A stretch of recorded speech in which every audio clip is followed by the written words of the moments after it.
Hello friends, இன்றைக்கி சூப்பராக ஒரு கொய்யாக்காவை தான் பார்க்க போகிறோம். உளுந்தூர்பேட்டையில் கொய்யாக்கா வாங்கினோம். நம்ம நாட்டு கொய்யா இப்போ நல்லா சூப்பராக வெள்ளை கொய்யா கிடைக்கிது. இங்கெல்லாம் அது நம்ம கிடைக்கவே மாட்டேது. ஒரு மாதிரி வரி வரியாக வந்து அந்த கொய்யாக்கா டேஸ்ட்டும் இல்லை.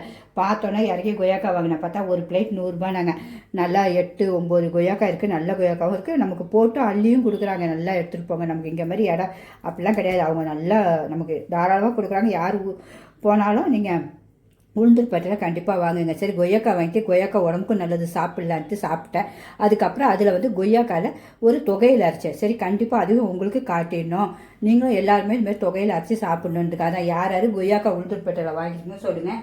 அடுத்தது அதுமாதிரி தொகையில் யார் யார் செஞ்சுருக்கீங்கன்னு பாருங்க. சூப்பராக தொகையில் அரைச்சிருக்கேன் பாருங்கள்.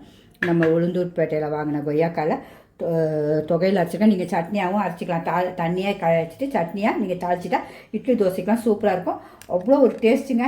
உண்மையாகவே மிஸ் பண்ணவே பண்ணாங்க. சரி, செஞ்சு சாப்பிட்டோன்னே சரி உங்களுக்கும் இதை கண்டிப்பாக காட்டணும்டா. முதல் என்னுடைய சமையலை பார்க்குறதா சிம்பா நியூஸ் சேனலுக்கு சப்ஸ்கிரைப் பண்ணிடுங்க ஃப்ரெண்ட்ஸ். உங்கள் ஃப்ரெண்ட்ஸும் ஷேர் பண்ணுங்கள். இப்போ நம்ம இந்த கொய்யாக்காவுடைய சுவையை பார்த்துருவோம். உங்களுக்கு நான் பெரிய வீடியோவில் லிங்க் கொடுக்குறேன். எப்படி செய்யணும் போய் பாருங்கள். கண்டிப்பாக இதேமாரி பழமும் இல்லாமல் காய் இல்லாமல் இப்படி நல்லா இந்த மாதிரி நடுத்தரமாக எடுத்து கொய்யாக்காலாம் செய்யணும்.